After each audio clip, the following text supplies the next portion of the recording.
Welcome to the Sharkpreneur podcast with Kevin Harrington and Seth Greene. Kevin Harrington is the inventor of the infomercial, one of the original sharks from the hit TV show Shark Tank, and has generated over $5 billion in TV and digital direct response sales.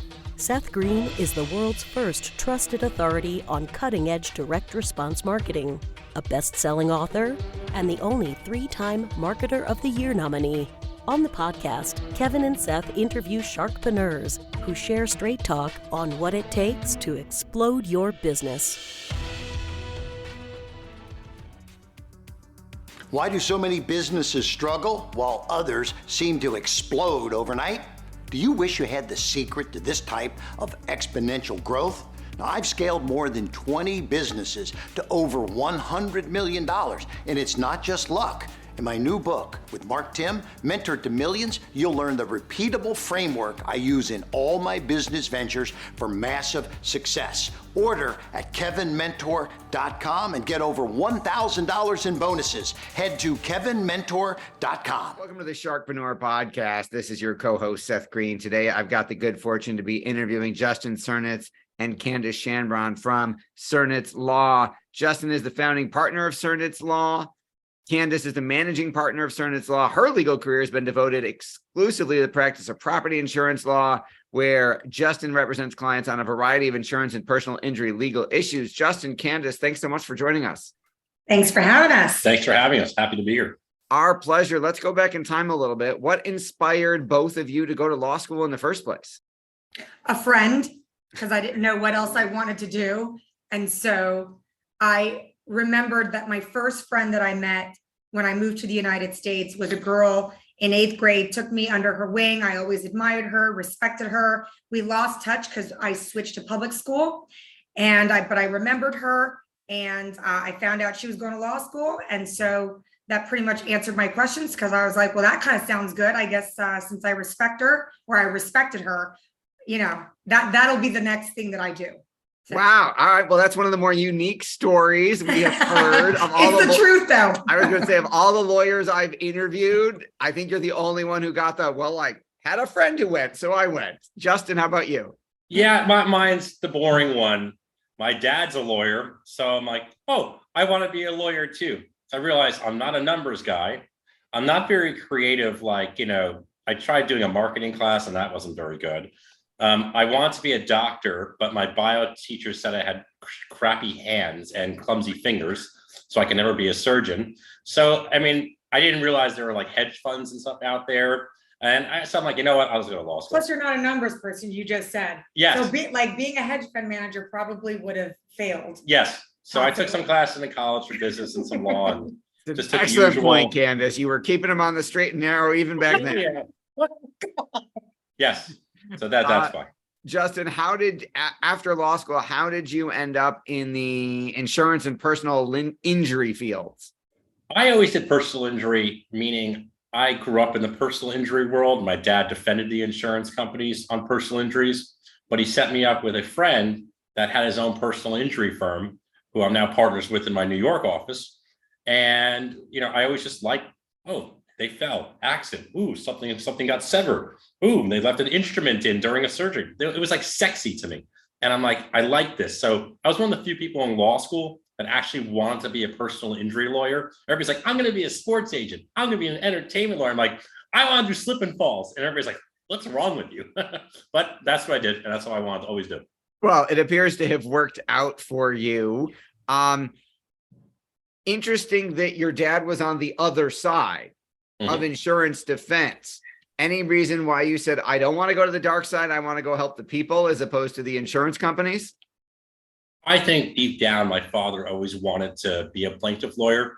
And he would always tell me, he goes, working for the insurance companies isn't the greatest. It provided a nice, comfortable lifestyle for us. But he goes, you really have the personality, you have the drive. I think you'd be better suited representing the other side and helping people. And that's what I did. Candise, how'd you get to property insurance law?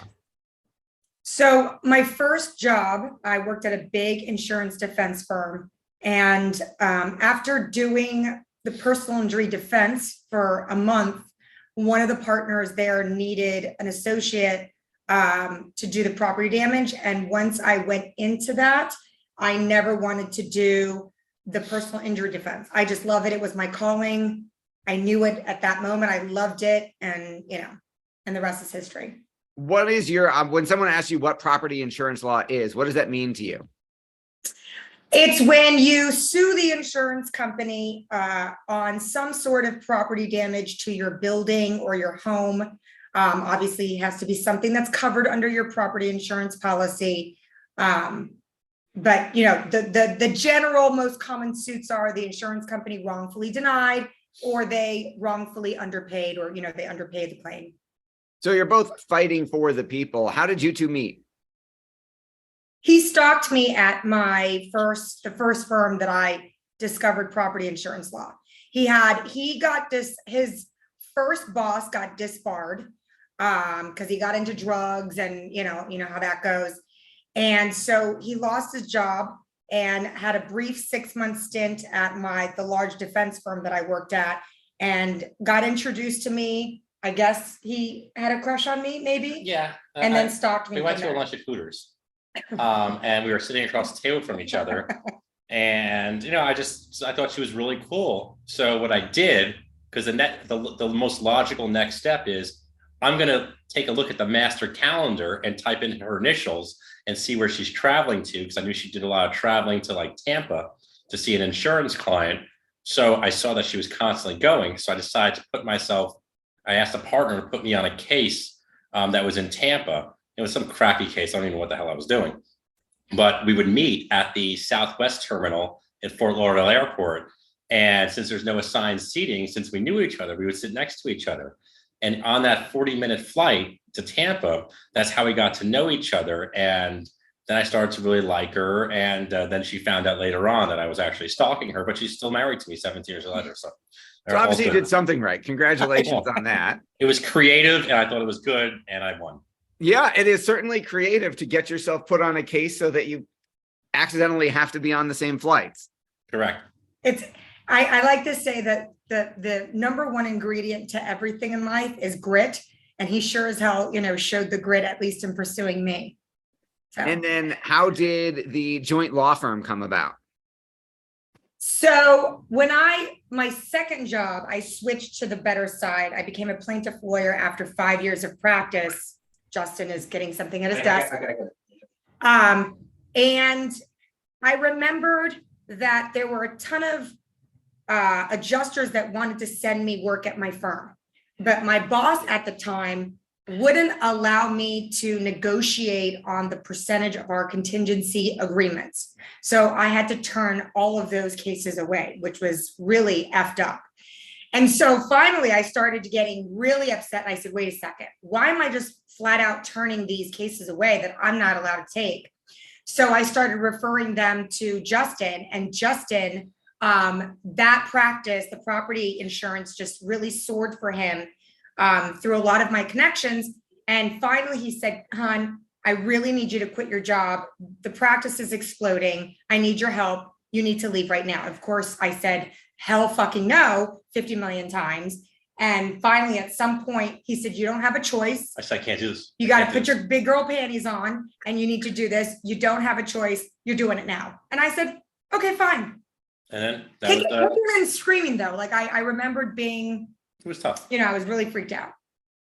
Justin, were you working were you on your own at that point, or were you telling? Yeah. Yes, I was on my own at that point. I had started Cernitz Law in 2010, and then she joined me in 2012. So what inspired you to start Cernitz Law in the first place, Justin?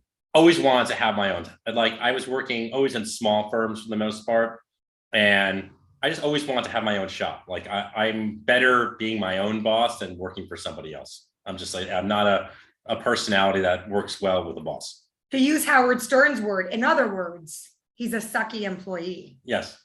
Well, now that segues into my next question, which is how the two of you are basically in partnership, completely in partnership together. So I'm certain, I don't know how the balance works in your relationship, but certain minutes of the day, I'm the boss. Certain minutes of the day, my wife is the boss. I mean, she's always the boss, but anyway. So how does that work in your working relationship and your personal relationship?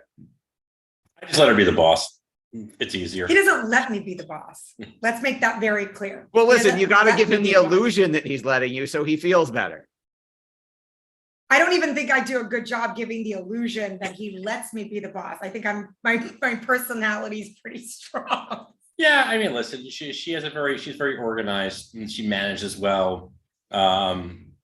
She's a good boss. You know, I like working for her. So you're just unemployable by anybody plus else. the sexual perks are really amazing. Yeah, I'm a shitty employee as well, so it's all good. So then how do you balance your personal relationship and your professional relationship when you're at the office together and then home together? We don't. I mean, I wouldn't say that there's a really great balance. Yeah. There's a good balance by Justin because Justin knows how to turn it off when he enters the house. Whereas because my mind doesn't shut off. So, you know, it could be 3 o'clock in the morning and I wake up and I just thought of this great theory on one of my cases and I slap him, you know, and I wake him up and he's like, leave me alone. And I'm like, no, but we have to talk about this. And he's like, shut the fuck up. I need to sleep. Yeah. So then, yeah, it doesn't. Yeah, like it's one of those things. Like we'll be sitting on the couch at 10 o'clock at night. So my eyes are like slowly shutting. And it's like, oh, did you do this on this file? I'm like, please leave me alone. Like I don't know. Like maybe I did. So I haven't really found the balance, and I don't think that I. And I don't intend on founding it. No, but you know, I don't think that I will truly ever have a balance within me. I think that I've learned to not cross the boundaries as much with you anymore, but with me, I don't think I'll ever find. And I try not to talk about work that much when I'm at home with Candise. Yeah. But I don't really talk much about it anyway. So. What do the two of you like the most about working together? That it's all ours. You know, like there's never, you know, I trust him so much with every bone in my fiber in my body that it's so nice to be in business with somebody where you know that you're not going to have that conflict of interest at some point that inevitably a lot of partnerships, you know, have. Because if there's a conflict in the business, there's going to be a major conflict in the personal relationship, and Right. and vice versa. Right. You know, it's going to flow through no matter what happens. Yeah, and I don't have, neither of us have that type of ego. Like whatever needs to be done in the firm to like make it work, anything and everything, like I'm there to do it because we both really do appreciate the fact that we're in a really blessed, privileged situation that most people don't get to have. So let's not ruin it. Let's really like do whatever we can to like make it work and make it successful, you know? That makes a lot of sense. How do you relate to the other folks that you're working with? And what we're like, who, like the rest of our Teams. employees or the Yeah. other. We treat them like family. Like And we have a very unique team too. Yeah. I mean, two of the people that work for us are my best friends. So I have a partner that's my best friend from law school. I have another guy who works now recently for us. That's my other best friend. And so everybody always tells you, like, don't hire friends, don't hire people that you know. And yeah, I could see there's pros and cons to everything, but at the end of the day, I trust them with my life. And it's nice to have a team that you can put your full trust in, know like you're not going to get screwed over. They're not trying to take your clients. They're not trying to, because a lot of people, law firms have these problems. An associate sees all these cases and then all of a sudden they want to leave. And I think we have a great, team environment where we laugh a lot, we joke a lot. people I think are obsessed with our firm culture. Yeah. Like we laugh so much. We're really understanding our philosophy at the firm is, health and family first. And we really, that's not just a punchline that we like to throw out, just to get people to work for us. And because, we live it day in and day out. And that's something that is priceless to our family. And I like the fact that our employees aren't afraid to come to us when they're like one of them is like, I have my son's assembly. I'm going to be like an hour and a half late. I'm like, I don't want you to miss that. Go. Or like there are some people that get so nervous about asking their bosses for anything. And I like the fact that people feel like they can open the door, come to us and talk about it, just about anything, which is a really nice feeling. And we both have, I think, I would say, a pretty high emotional, what's the EQ, like instead of IQ, EQ. Emotional like quotient. Emotional quotient, yes. Mm. So. My EQ is probably one of the highest in the world. Justin. He's here all week. Yeah. He's here. Guinness Book of World Records, EQ, Justin Cernitz, my face is right there. IQ, not so much, but EQ, boom. That's very important that you've realized that and you've gotten past denial. Yeah. So over the time, you've built quite a successful practice in a competitive space. How do you differentiate yourself and attract clients? We did amazingly well having barely a website and we never did any marketing. I refused to do any speaking engagements because that wasn't something I was comfortable doing. And so I attribute our success before we started to do any of that stuff. Really, and I hate to sound old fashioned, but it was really grit, passion, being the most accessible attorneys My own ever. detriment at times. Yeah, but you know what? You get annoyed when you establish this type of pattern and accessibility, but the benefits so outweigh the abuses that a lot of clients will have when they call you on a Sunday, they call you at night.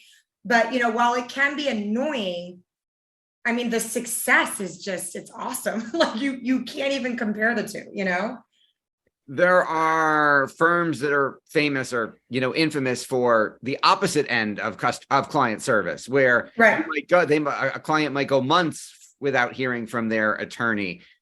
You talked about the challenge and delight in balancing the lack of those boundaries. What do you feel? Do you communicate that to clients? Do you promote that accessibility? Because ultimately you run out of hours in the day, right? We do promote it. We made the mistake of, always giving out our cell phones. I'm that person where I'm extremely self-aware and aware of what it takes and aware of what has gotten us to this place. I will never, ever take that for granted. I could be as big as Morgan & Morgan, probably will not be that big, but I could, if I wanted to, if I ever ended up being that big, I still will be the most accessible attorney. It's almost like don't bite the hand that feeds you. It's one of those things. Like if I know that that's part of the ingredients of the success, I'm never going to, I'm not going to change. And I also set the expectation with my clients when I speak with them that I will be in touch with them. But I said, it's not going to necessarily be on a weekly basis or a monthly basis. When there are important things happening in your case and I need to speak with you, I'll be speaking with you.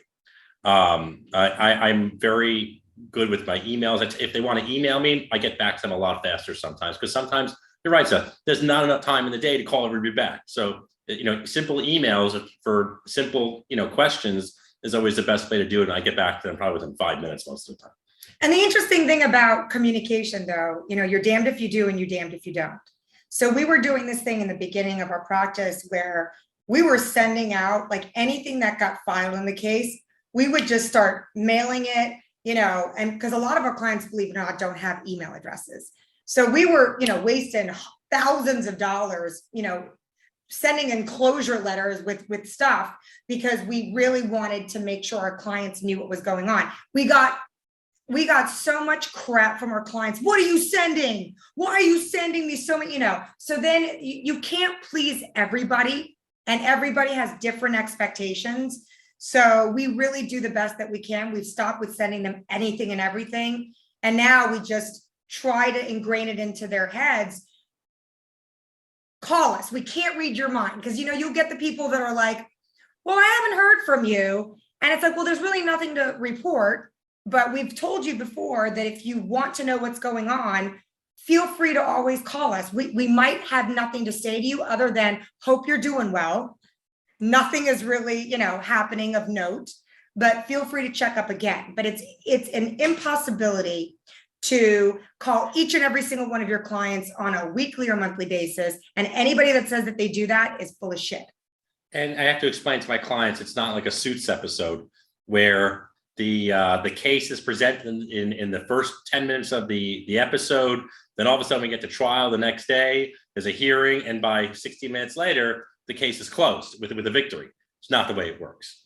That brings up segues into my next question, which is, so clients have zero perception of how slow the wheels of justice turn. How do you educate them on that so that they're not wondering, hey, it's been a few weeks. Why hasn't there been an update? You don't have anything to report, but they don't know that. I think in the beginning of a case, the way I set it up with my clients is I actually try to tell them a little bit of a timeline that's going to happen. And I always tell them in the beginning of the case, the first 60 to 90 days, you're probably not going to hear a whisper from me because it's just the complaints are getting filed. The discovery is getting served. Their motion for extension, as you know. They have to hire, the insurance company has to hire a lawyer that gets appointed. There's all these different things. And then once that happens, they need an extension. So I said the nitty gritty really starts to happen in that 6 to 8 month range, maybe around there, or the 5 to 7 month range. But I give them the expectations that, like, please don't think I'm filing your case tomorrow, and then in 3 weeks, we're going to have a response from the insurance company that they just go, oh, you know what? You're right. We agree with you. And we're going to be paying you every single dime that, you think you're owed. Just doesn't happen like that. I can explain that as many times as I want, and most people still don't listen, but I do try to set it up that way. Yeah, most people don't listen, and we'll still get the emails or the calls. You filed my lawsuit 3 weeks ago. What's happening? And we're like, what do you mean what's happening? So, they don't always listen.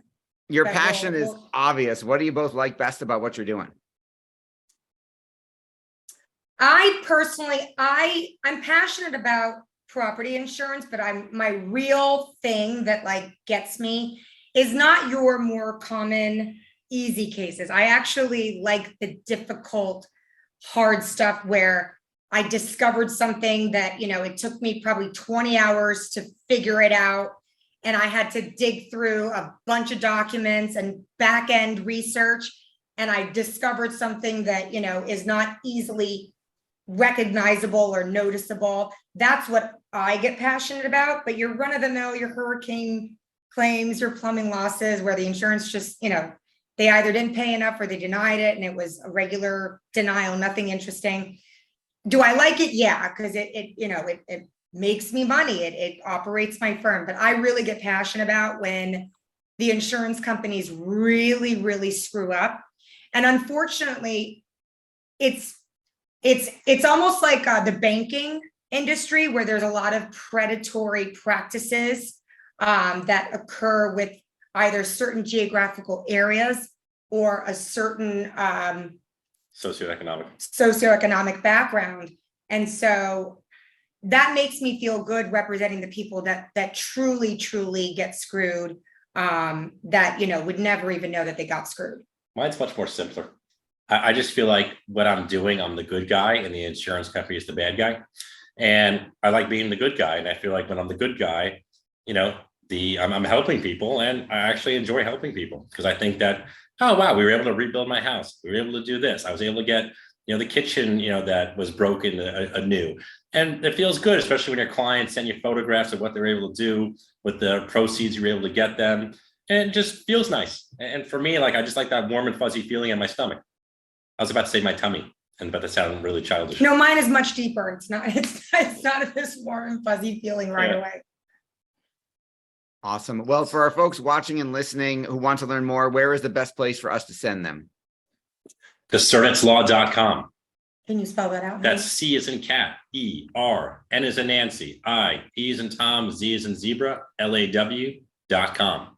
But we're also on social media. Oh yeah, you can follow us at Justin Cernitz and Candise Shanbron, or on Cernitz Law with all of our hashtags and handles and all these different. No, it's not a hashtag. No, hashtags and handles. Yeah, whatever. It's a handle. Whatever these things are that you press on the social media things is where you can find us. All right. Well, this has been Seth Greene with Justin Cernitz and Candise Shanbron. Justin, Candise, we greatly appreciate your time. Thank you so much for joining us. Thank you. Thanks, Seth. Thanks everybody for watching or listening. We'll talk to you or see you next time. Do you need money to fund your idea, product, or service? Are you ready to take your business to the next level, but need capital to get it done? Kevin Harrington has heard more than 50,000 pitches and knows how to help you make the perfect pitch to get the funding for your entrepreneurial dream. He's distilled the process down in his perfect pitch cheat sheet, and it's yours for free. Just text PITCH to him right now at 727-888-2100. Text PITCH to 727-888-2100 right now and claim your free perfect pitch cheat sheet. Text PITCH to 727-888-2100 to start funding your dream today. This show has been produced by Market Domination, LLC. To discover how you can have your own show completely done for you and turn it into a real published book and become the authority in your marketplace, go to www.marketdominationllc.com/podcast offer.